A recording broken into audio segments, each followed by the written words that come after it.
মাঠে যেই মানুষগুলি আল্লাহর আরশের ছায়ার নিচে জায়গা পাবে রে, জানোনি সেই মানুষের ভিতরে এক নম্বর কারা? এক নম্বর হলো ওই মানুষগুলি যারা সমাজের জনপ্রতিনিধি ছিল আর প্রতিনিধি থাকা অবস্থায় আমানতে খেয়ানত করে নাই, আল্লাহর ভয় অন্তরে নিয়ে চলছে।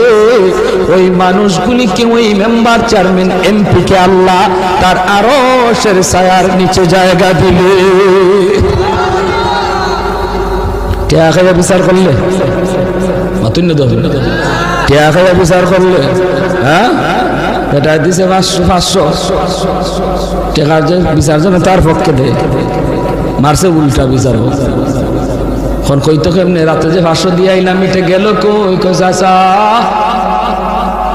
ফাঁসে ফাঁসে ফাঁসে রাজ্যে 500 দিয়ে আইলাম এটা আমার কই গেল?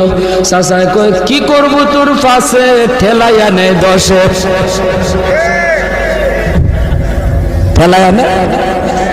এমন বিচার কইরা আল্লাহর আরশের নিচে জায়গার স্বপ্ন দেখে লাভ নাই রে যুবক।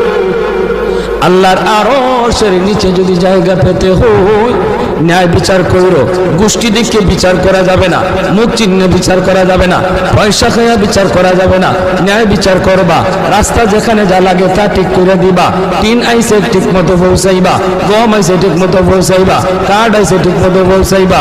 বিধবার টাকা মাইরো না, অভাবের টাকা মাইরো না। আল্লাহর মসজিদে নামাজ পড়ো, রমজান মাসে রোজা রাখো। নফল জিন্দেগি তোমার বেশি করা লাগবে না, নফল তোমার লাগবে না। ওই সমাজের খেদমত যে তুমি করো, এই খেদমত নফলের চেয়ে আল্লাহর কাছে আগে কবুল হয়ে যায়। খেদমতে খালকের দ্বারা আল্লাহর ওলি হওয়া যায়, খেদমতে খালকের দ্বারা আল্লাহর ওলি হওয়া যায়।